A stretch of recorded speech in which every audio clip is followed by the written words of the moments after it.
नमस्कार, मैं धनंजय कुमार द नागरिक में आपका स्वागत है। और 3 बजे हम जो है हर दिन कार्यक्रम कर रहे हैं। तो आज जो है शुक्रवार है और शुक्रवार के 3 बजे हमारे साथ हैं सुरेंद्र दुबे भाई साहब, और वो बात करेंगे यूपी की राजनीति पर।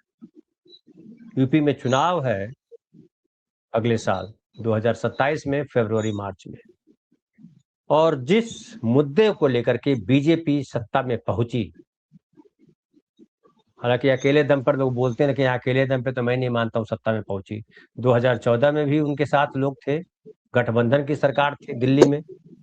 2019 में भी गठबंधन की सरकार थी, और 2024 में तो बाकायदा बैसाखी वाली सरकार है। हाँ, उत्तर प्रदेश में योगी जी की सरकार 2017 में और 2022 में उनके अपने दम पर सरकार है। और हालांकि 2017 में आदित्यनाथ चेहरा नहीं थी, चेहरा उस समय कोई और थे, या कहिए नहीं थे, नरेंद्र मोदी चेहरा थे, लेकिन मुख्यमंत्री बने आदित्यनाथ। उसके बाद बुलडोजर बाबा के नाम से वो फेमस हुए, और 2022 में वापस उनको सफलता मिली। और तब से अब तक लगातार योगी बाबा जो है न केवल उत्तर प्रदेश के मुख्यमंत्री हैं, बल्कि पूरे राष्ट्रीय स्तर पर चर्चित है। लोगों ने तो यहां तक कहा कि नरेंद्र मोदी के बाद भारत के प्रधानमंत्री जो है वो आदित्यनाथ होंगे। लेकिन जिस रथ पर सवार होकर के बीजेपी सत्ता तक पहुंची, चाहे उत्तर प्रदेश हो, चाहे भारत हो, देश हो, वो राम मंदिर जो है, राम मंदिर को लेकर के बीजेपी पर कई आक्षेप लग रहे हैं। चाहे चंदा का मामला हो, चाहे जमीन खरीदी का मामला हो, चाहे अब चढ़ावा चोरी का मामला हो। चढ़ावा चोरी के मामले में बीजेपी बुरी तरह से घिरी हुई है। एसआईटी का गठन किया गया, तमाम तरीके की जांच की बात की जा रही है, कई लोग पकड़े गए हैं। लेकिन ऐसा आम लोगों को भी लग रहा है, न सिर्फ नेताओं को बल्कि आम लोगों को भी लग रहा है कि ये सरकार जो है वो दिल्ली की भाजपा सरकार और यूपी की भाजपा सरकार कहीं न कहीं उनको बचाने का प्रयास कर रही है। जो मूल कल्प्रिट है, जो जिनके हाथ में चाबी है हर चीज की, उन्हें बचाने का प्रयास किया जा रहा है। खासकर चंपत राय का नाम खूब लिया जाता है, लेकिन चंपत राय का अब तक बाल बाका नहीं हुआ है। और जिस तरीके से यूपी में अब एक ये भी चर्चा हो रही है कि वहां सड़कें जो है बुरी तरह से धंस रही है। एक्सप्रेस वे, यूपी का सबसे महंगा एक्सप्रेस वे जो लखनऊ कानपुर एक्सप्रेस वे है, वो 1 महीने पहले उद्घाटन हुआ उसका, और 1 महीने के भीतर 13 जुलाई को उद्घाटन हुआ था, और 1 महीने के भीतर 100 के करीब जगहों पर जो है सड़क धंस गई, गड्ढा बन गया, और उसकी मरम्मत का कार्य किया गया। तो आम आदमी जो है वो महंगाई से और सब चीजों से परेशान है, लेकिन सरकार जो है वो हर सवाल से बच रही है। हमारे साथ सुरेंद्र दुबे भाई साहब हैं, और आप तमाम साथी जो हमारे साथ जुड़े हुए हैं, आप सबको नमस्कार, आप सबका स्वागत। सुरेंद्र भाई साहब, संसद में तो जी। नरेंद्र मोदी जी और अमित शाह जी गायब हैं, लोग सवाल के जवाब मांग रहे हैं। चढ़ावा चोरी क्यों हुआ, दोषी क्यों नहीं पकड़े गए, पायलट गन क्यों चलाया गया बच्चों पर, लाठियां क्यों चलाई गई बच्चों पर, बुलडोजर खूब चला था उत्तर प्रदेश में।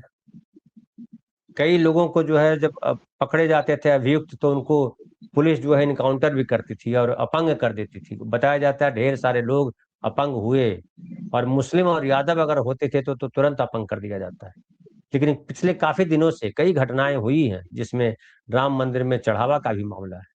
न बुलडोजर गया, न कोई इनकाउंटर हुआ, कुछ नहीं हुआ। एकदम शांति से ऐसा लग रहा है कि सब आराम से हो रहा है। न ईडी आई, न सीबीआई आई। ये सब जो आम तौर पे सरकार करती रही, चाहे उत्तर प्रदेश सरकार है चाहे भारत सरकार है, ये चढ़ावा चोरी के मामले में सरकारों ने वो कठोर एक्शन क्यों नहीं लिया? जी। देखिए, चढ़ावा चोरी के बारे में इसलिए एक्शन नहीं लेते कि जो चढ़ावा चढ़ाने वाले लोग हैं वो अंधभक्त हैं। उनका तर्क से कोई लेना देना नहीं। आप तमाम कहानियां जो हमारे पुराणों में दी हुई हैं उनको आप पढ़िए तो आपको वो एक प्रतीकात्मक कथाएं हैं, सीख देने के लिए जीवन का विज्ञान बताया गया कि कैसे जिंदा रहना चाहिए। लेकिन जिस देश में आज भी एक बड़ी संख्या लोग है जो कहते हैं कि पार्वती जी के मैल से इतना मैल भरा था कि गणेश जी बना दिए उन्होंने, इसका मतलब सही हमने तो खाली ये सुना कि 500 साल कितने साल इन्होंने तपस्या की है तो नहीं नहाया तो इतना मैल निकल आया। और फिर ये भी बताया गया कि वो शंकर भगवान जब पहुंचे, पार्वती जी नहा रही थी, गणेश जी थे, उन्होंने रोक दिया तो तलवार चला। आपको ये समझ नहीं आता कि जो भगवान है उसको ये भी नहीं मालूम कि इनका बेटा है, तब काहे का भगवान भाई? वो तो कहते हैं कि पल पल की जानकारी है हमारे पास, तो अपने बेटे को नहीं पहचान पा रहे। भगवान तो और अंतर्यामी है, आप ना हाँ, बोलिए तो भी अंतर्यामी। जान जाए। हाँ हाँ, उनको अच्छा उनको तो ये भी पता होना चाहिए कि लड़का है जो मना कर रहा कि अंदर मत जाइए, तो जाहिर है तो पार्वती जी नहा रही, पता होना चाहिए उनको। डीप रूटेड हमारे समाज में अंधविश्वास है। ये भी कहा गया कि साहब उन्होंने उसकी गर्दन काट दी, फिर उनको पता चला, बताया गया कि अरे तो आप एक बेटा, तो उन्होंने हाथी का सर काट दिया। हिंसा करने वाला कोई भगवान होता है कभी? भगवान की सबसे बड़ी पहचान है कि वो अहिंसक होगा, प्यार और मोहब्बत की बात करेगा। वो खुद जो वेद पुराणों में लिखा हुआ कि ईश्वर की क्या क्या क्वालिटी होगी, लेकिन है चल रहा है। फिर उन्होंने हाथी का सिर पर लगा दिया। फिर हमारे मोदी जी ने बताया कि देखिए कैसी सर्जरी, एडवांस सर्जरी थी। अरे भाई एडवांस सर्जरी थी तो उसी गणेश जी का ही सर क्यों नहीं लगा दिया? भाई सर काटा था तो उसी को लगा देते, हाथी के इकट्ठा करने की और क्या जरूरत थी? इतनी डीप रूटेड हमारा रूढ़िवादी समाजवाद है, समाज है, उसमें मंदिर एक बहुत बड़ी आस्था है। सब दिन भर गाते हैं राम का नाम जपो, बड़े बड़े ज्ञानी और कह गए कि भगवान के चक्कर में को नाम जो है वही भगवान, कलयुग केवल नाम आधारा कहा गया, तो फिर काहे मंदिर में भाग रहे हैं? और जब ये कहा गया कि आपके अंदर ही विराजमान है, तो भाई जो चीज आप सबसे निकट है, मान लो हमारे घर में हमारे सामने ही एक गिलास पानी रखा, तो हमें कुएं की तरफ क्यों भागना चाहिए लाने के? तो अगर मेरे अंदर ही भगवान है और है, मैं आशावादी हूं, मैं मानता हूं मेरे अंदर है, इसीलिए मैं बाहर नहीं जाता। हमें लगता है जो बात है हम खुद कर लेंगे। तो ये ऐसी डीप रूटेड अंधविश्वासों का देश है। चंदा चढ़ावा जा रहा है, चोरी हुई है उसमें, सबको मालूम है, और अब उसके नए नए तर्क दिए जा रहे हैं। उसे सबसे हास्यास्पद तर्क कुछ लोगों ने दिए। एक सज्जन, में उनका नाम भूल रहा, उन्होंने कहा कि अरे हिंदू के मंदिर, हिंदू के भगवान, हिंदू ने चंदा दिया, हिंदू ने चुरा लिया, बाकी लोगों को क्या लेना देना? अब इसको आप क्या कहें? तो कल तो फिर यही कहेंगे कि मुसलमान का मस्जिद मुसलमान ने तोड़ लिया, मुसलमान ने बेच दिया, मुसलमान ने आग लगा दी। क्यों जाएंगे आप वहां पर आग बुझाने के? अच्छा ये तो चलिए, जो घटिया टाइप के लोग पढ़े लिखे हमारे स्पीकर महोदय, उन्होंने अभी कल या परसों को वक्तव्य दिया कि ना वो लोग रसीद लेके आवे, हमको दिखाएं कि कितना चंदा दिया था। अब हम भगवान के यहाँ जो चंदा चढ़ाते हैं उसके रसीद तो नहीं मांगते जब तक कोई बड़ा चंदा न दे रहे हो।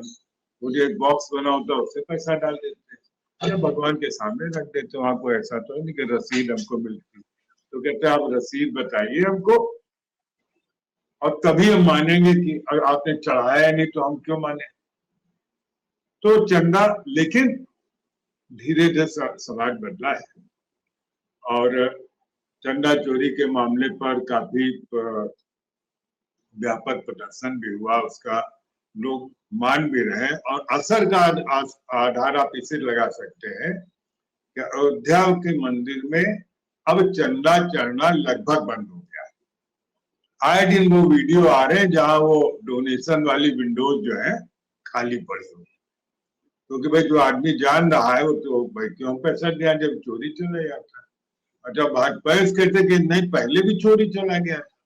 इसमें बड़ा प्यारा एक मीम हमने देखा, तो उसका हम उल्लेख कर दे अपने दर्शकों के लिए। ये लोग कहते हैं ना कि मुगलों ने लूटा हमको, तो एक मीम दिखाया गया कि मुसलमान शासक दौड़े चले आ रहे मंदिरों में और फिर उन्होंने कहा कि लौट चलो इस बार इन लोगों ने खुद ही जेवर चुरा लिया, अब हम क्या लूटेंगे यहाँ पर। अभी लेटेस्ट में 2-3 दिन पहले देखा और चर्चा चल रही है उसके साथ, फलाने ये कर रहे हैं वो कर रहे हैं, कोर्ट मिली हुई है और उन्होंने कहा एक स्पेशल एसआईटी बना दी जाए। अरे भाई उसी एसआईटी में भी वही अफसर होंगे, स्पेशल एसआईटी में एक दो बदल जाएंगे। जब लोकतंत्र के जो हमारे स्तंभ हैं वह सरकार के समाज के पहरुए होने के बजाय दलाल हो जाएंगे तो आप कोई सत्ता बना लीजिए। जुडिशरी का आप हालत देख रहे हैं, चुनाव आयोग का हालत देख रहे हैं, ब्यूरोक्रेसी की हालत तो हमेशा ऐसी रही। कांग्रेस के समय में थोड़ा लोग स्टैंड लेते थे, लेकिन जब से गैर कांग्रेसी सरकारें आई लोगों ने कुछ ऐसा सिस्टम बदल दिया कि अब वो जो मुख्यमंत्री चाहता है वही ब्यूरोक्रेट का, और उसके लिए वो नए नए फार्मूले निकाल देता। मुझे कभी कभी हंसी आती कि अगर जालसाजी के ही नई नई फाइलें बनाने का एक रिकॉर्ड कायम करना, तो उसके लिए आईएएस और आईपीएस परीक्षा क्या है? किसी भी अनपढ़ गवार को पकड़ लो कि भाई तुमको ये बताना है कि नहीं आपने ठीक किया, तो पढ़ने लिखने क्या हुआ।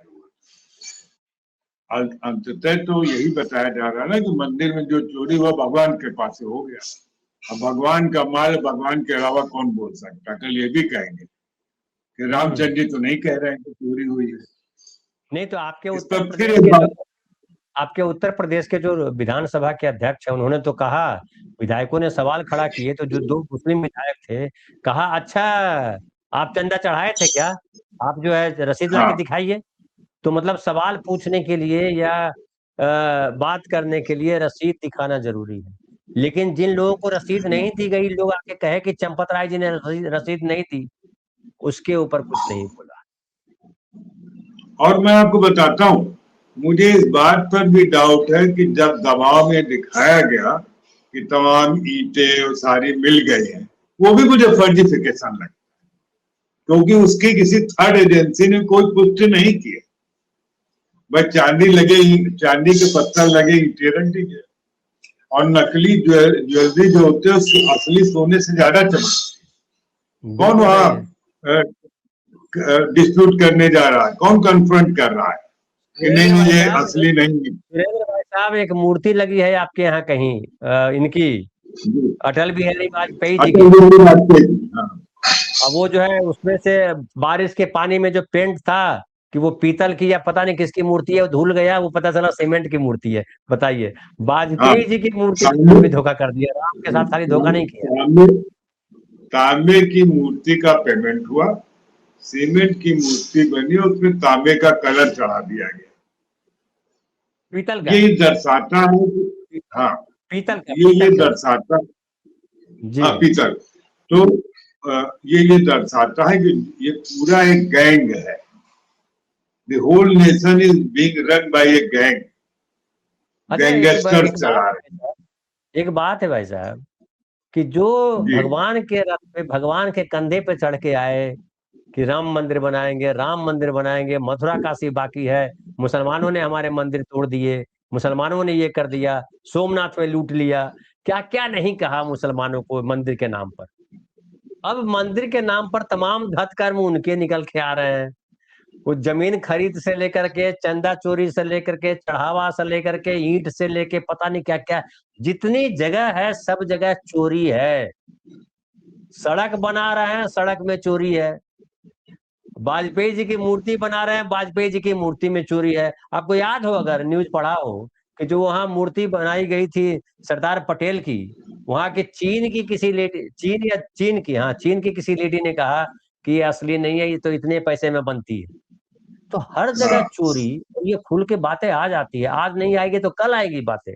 सरकारी चीजें जो गई है वो छुपती नहीं है। क्या इनको डर तो नहीं वही। लगता है क्या इनको डर नहीं लगता है कि आम आदमी जब ये जानेगा तो ये इनकी नजरों, आम आदमी की नजरों से गिर जाएंगे, वोट नहीं देंगे कल। सत्ता तो क्या, जीना दुश्वार हो जाएगा समाज में। क्या इस तरह का कोई भय नहीं लगता इनको? नहीं, भय है, इसीलिए वो अन्य भक्तों की एक फौज बनाए हुए है। इनको ये बताएगा कि देखो एक हिंदू राष्ट्र बन रहा है।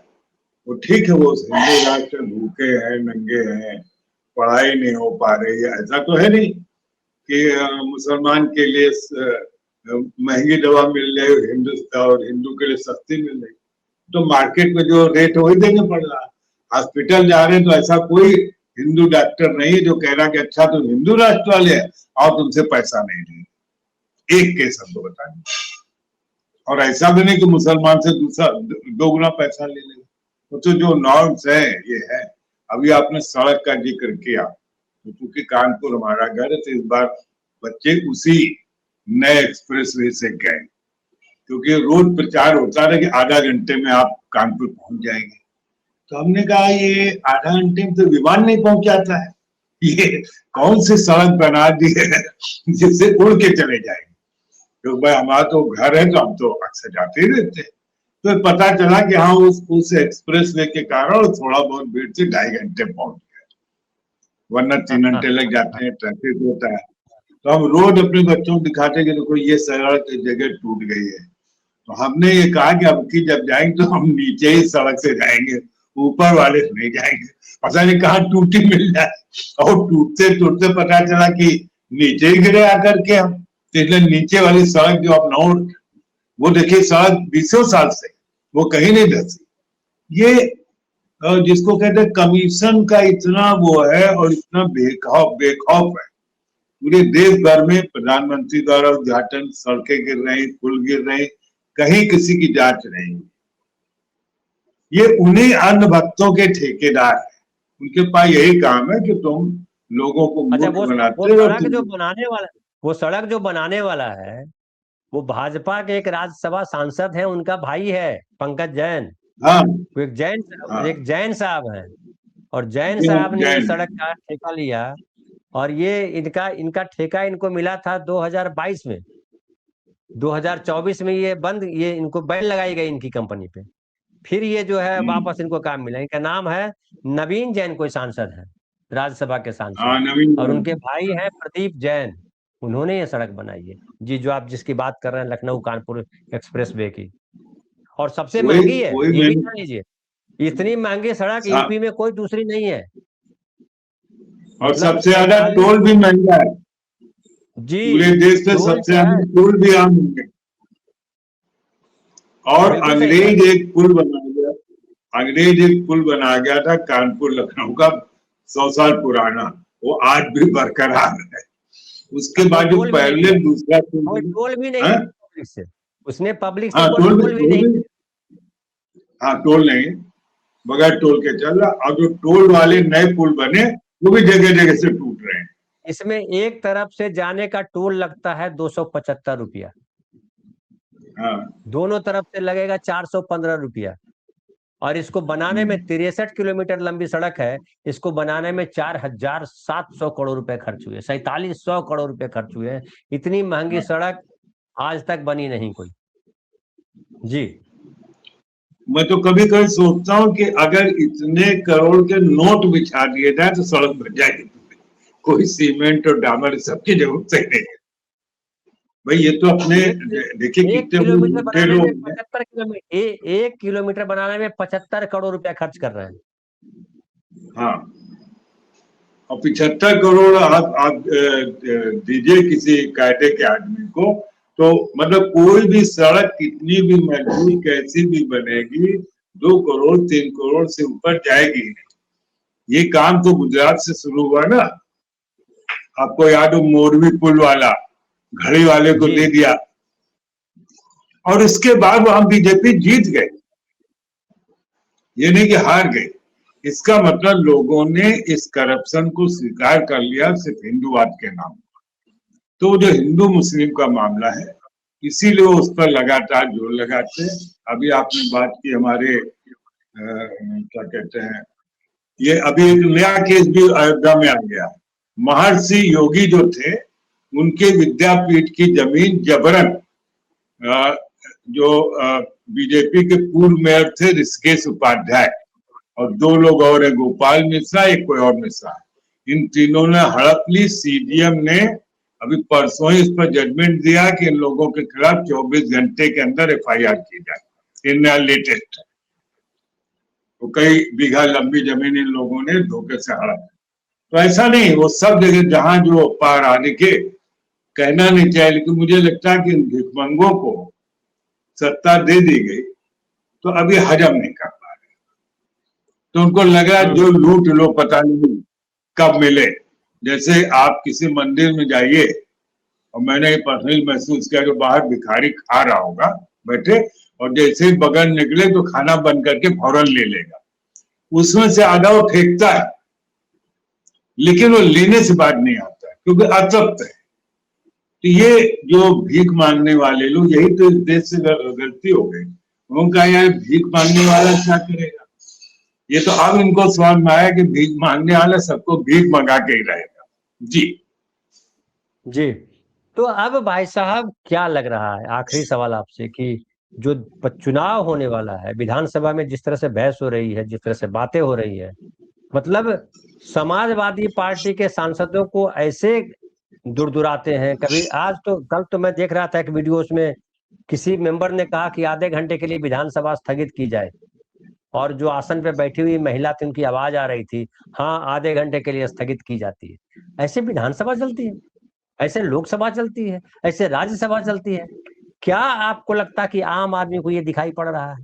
क्या आपको लगता है कि जो आंदोलन हुआ है पेपर लीक मामले पे और दूसरे मामलों पर, हिंदू मुसलमान से, उसकी वजह से थोड़ा मामला हटा है कि अब हिंदू मुसलमान सेकेंडरी हो गई? हालांकि अभी भी कांवड़ यात्रा को लेकर के तमाम तमाशे हो रहे हैं। कांवड़ यात्रा में दिखाई पड़ रहा है कि भाई जी का नाच भी हो रहा है। कांवड़ यात्रा खाली नहीं चल रहा है, भाई जी का नाच भी देख रहे हैं बीच में, कांवड़ियों के उनके इंटरटेनमेंट का इंतजाम है। क्या आपको लग रहा है कि ये जो चुनाव होने वाला है उसमें कोई असर पड़ने वाला है? आम जनमानस जो है सरकार बदलना चाहता है?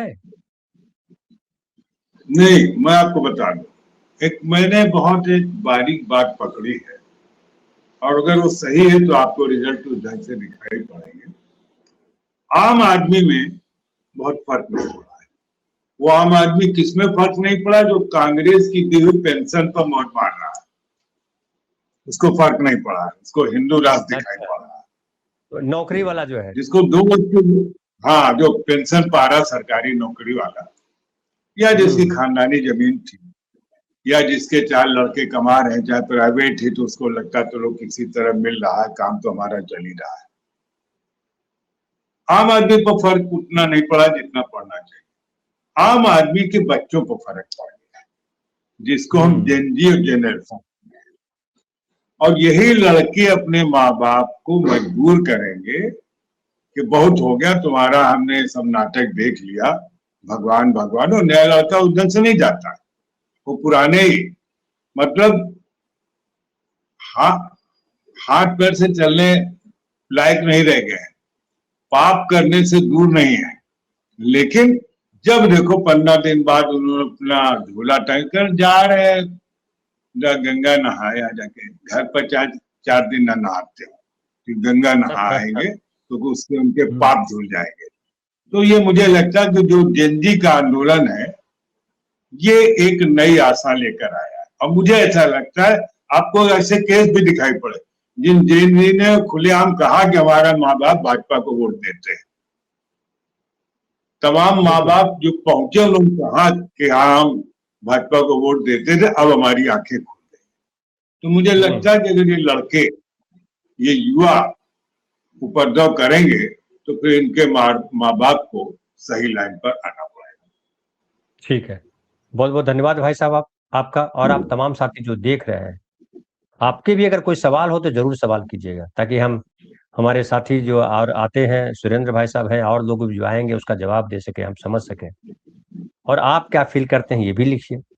फिलहाल इतना ही, शाम की चौपाल में मिलते हैं। सुरेंद्र भाई साहब बहुत बहुत धन्यवाद आपका। नमस्कार।